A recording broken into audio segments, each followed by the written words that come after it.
in the UK, we're quite far removed from a lot of typical Indian culture. So our parents try their best to kind of show us glimpses of who we are. They originally came from Uganda and Kenya as refugees in the 70s. So it was very much about just trying to get the family established. So there wasn't a focus on creative arts.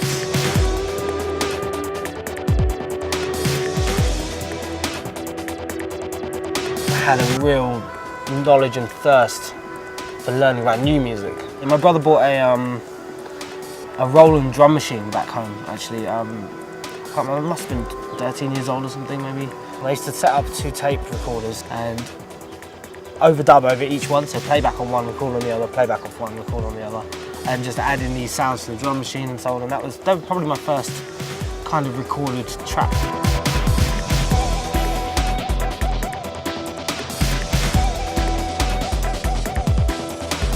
The underground in the UK is probably, for me, the UK's best asset.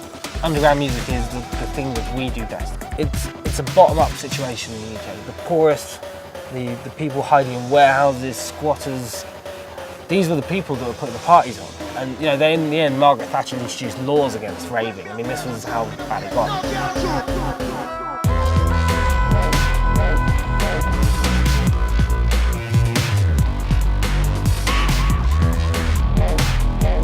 Engine-EarZ started really as a reaction to a few different things. There was definitely a political element to the band starting, and it was around the time of the Obama campaign actually. Suddenly everyone thought that because this guy was a person of mixed race or he was a colour, that he would somehow be a saviour to everyone. So all the people that I knew that were so educated, that were educating themselves about how the world really works and how these systems play and how the media is controlled, suddenly forgot everything that they'd been learning and thought, oh, we're fine. So that was kind of the political motivation behind it. It was a way of kind of spreading a message.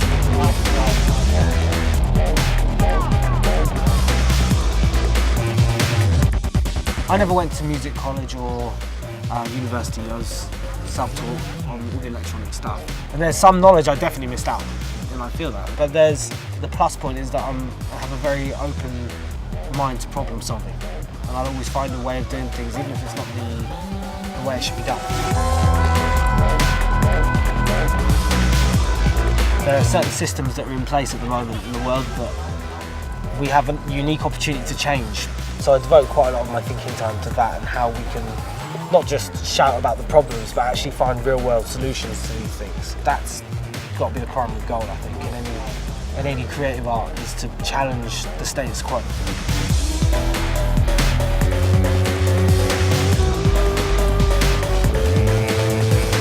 I personally don't think about how the music will be received when composing it. We try and write to a feeling and channel some kind of energy that feels real to us. If you find yourself as a musician trying to follow trends, you'll end up constantly chasing your tail, and you'll always be behind because there'll always be someone that's done it first.